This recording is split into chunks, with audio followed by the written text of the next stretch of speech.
अरे धनंजय मुंडे, आती तिथं माती, तुझं पायलीचा गाडा भरलाय. जे दादाला सुद्धा ब्लॅकमेलिंग केलं असावं हे आम्हाला खात्रीशीर वाटतंय.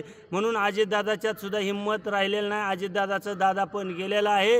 हा धनंजय मुंडे हा प्युअर ब्लॅकमेलर आहे. सत्तेतून भ्रष्टाचार केलेला आहे आणि हा भ्रष्टाचार नार्को टेस्ट केल्यानंतर सगळा ओपन होईल. काल धनंजय मुंडे म्हणाले की माझी नार्को टेस्ट करा. अहो, धनंजय मुंडेचे या राज्याच्या मुख्यमंत्री देवेंद्र फडणवीस साहेब यांनी नार्को टेस्ट केलीच पाहिजे.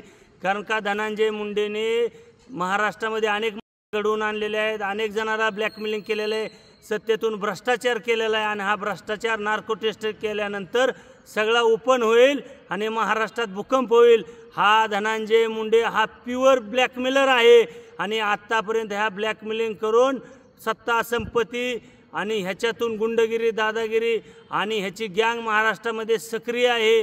अहो, ज्या पक्षात तो राहतोय राष्ट्रवादी पक्षात, राष्ट्रवादीचे अनेक नेत्यांना त्यांनी ब्लॅकमेलिंग केलेलं आहे आणि म्हणून राष्ट्रवादी पक्ष त्याच्यावर कारवाई करू शकत नाही. हा अजितदादा पवार तुमच्या पक्षात असणारा धनंजय मुंडे तुम्ही का त्याची हकलपट्टी करू शकत नाही? कारण का अजितदादाला सुद्धा ब्लॅकमेलिंग केलं असावं हे आम्हाला खात्रीशीर वाटतंय. म्हणून अजितदादाच्यात सुद्धा हिंमत राहिलेली नाही. अजितदादाचं दादा पण गेलेला आहे. अहो, काही दिवसापूर्वी मलाही धनंजय मुंडेच्या सक्रिय सदस्य असणारे गुंड असणारा दत्ता खाडे यांनी मला सुद्धा स्वर्गीय संतोष देशमुख उचलून नेऊन करण्याची धमकी दिली. काल मनोज जरांगे पाटील यांचा 2.5 कोटी रुपये देऊन खून करण्याचा कट रचला. अहो, हा धनंजय मुंडे प्युअर गुंडगिरी दादागिरी करणारा माणूस आहे. अहो, स्वर्गीय गोपीनाथ मुंडे यांच्या विरोधात या धनंजय मुंडेने गद्दारी केली आणि धनंजय मुंडेने स्वर्गीय गोपीनाथ मुंडे यांच्या विरोधात गद्दारी केल्यानंतर याच मराठ्यांनी विरोधी पक्ष नेतेपद दिलं तुला.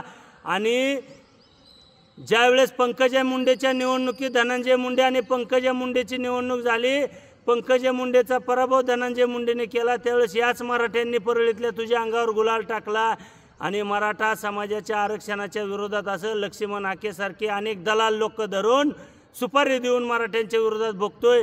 अरे धनंजय मुंडे, आती तिथं माती, तुझं पायलीचा गाडा भरलाय. जे तो केलंय ते फेडायची पाळी इथंच येणार आहे. जैशी करणी वैशी भरणी. आणि काल तू म्हणतो प्रभू वैजनाथाच्या समोर माझं तोंड आहे. अरे धनंजय मुंडे, सकाळी आरशात बघायला तुला 2 तास आरशा पुढे जाऊ शकत नाही, कारण घागरीने तोंड होतं, गोळ्या केल्याशिवाय तोंड वसरत नाही. रोज रात्री हे चालू आहे तुझं. सगळ्या महाराष्ट्राला माहिती आहे धनंजय मुंडेची नार्को टेस्ट झालीच पाहिजे.